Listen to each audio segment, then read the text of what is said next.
Good morning. This is Jerome with North Kentucky Preparedness. So I got a question from Fallen Skies Prepper a couple weeks ago that asking what I would do in a chemical fire close to my house type situation. Um, in my former job careers, I was a plumber and pipe fitter. I did a lot of construction work.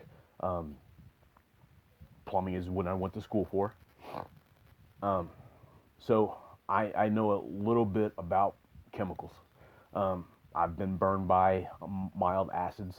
Um, I've worked in ammonia plants where they had weapons grade uh, ammonia um, there and processing.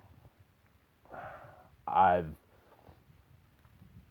I was a journeyman plumber at one time, um, licensed, and but I also did a lot of pipe fitting, depending on what company I worked for.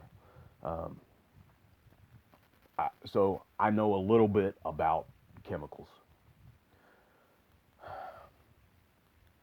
And depending on what chemical is spilled, or it may not be a chemical plant for say that it is caught fire. It may be a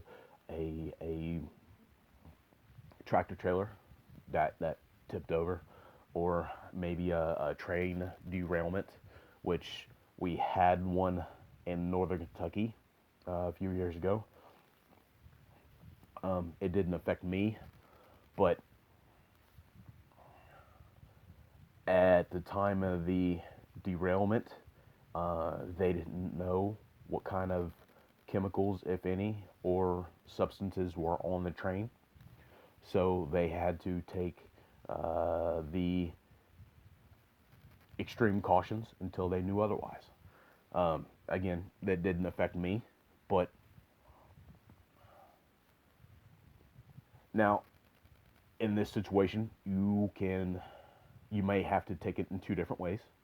One is the shelter in place, which the government encourages everybody to have a shelter in place plan, to have a certain amount of resources um, in your house to be able to uh, keep safe,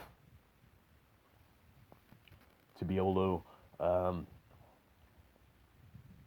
tape up and put plastic on your windows and doors um, to keep uh, chemical odors from coming into your house or apartment. The other direction to go with this, and also I have uh, a significant amount of shelter in place uh, things. I have stuff for powder outages, and and um, and the extreme to that, and the extreme of that, I have stuff to um, take care of um, shelter in place options. Sorry about the message. Um, Stuff to take care of the shelter in place options if I need to. I have two tubs ready right now, I think, and two tubs in the process of building. Um, so if a knock came on the door, said, "Hey, you need a shelter in place," or it came over um, a radio or a TV or um, a cell phone message saying you need to shelter in place, saying that there's contaminants in your area that you need to take shelter in place options. Sorry, I am able to do this. I am able to take care of that. Um, on the other side of that, would be the evacuation or emergency leaving your house, bug out, whatever terminology you want to call it. You should have uh, an option for that too. Um, at one time, you know, looking at a hotel was an option. Um, Possibly going away from that now and looking at possibly retreat options. Um, a someplace else to go besides here. Whatever terminology you want to use for that. So I don't know if that quite answered your question or not. I'm gonna try to post another video today. Well, a video of a fire that happened locally several years ago. Um, uh, it wasn't a chemical plant, but it was a pretty bad fire.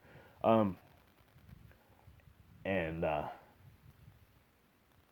but hopefully, Fallen Skies Prepper. Hopefully that answers your question. There's a couple different ways you can go to it.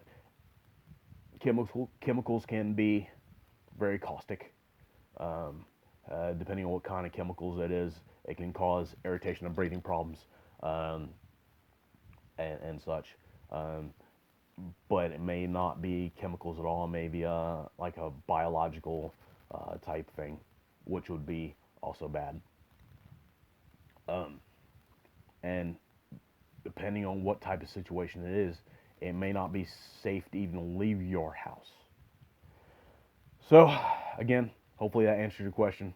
There's a couple different ways to go for it with it, but in either case, you should be set up for either way. Thanks for watching.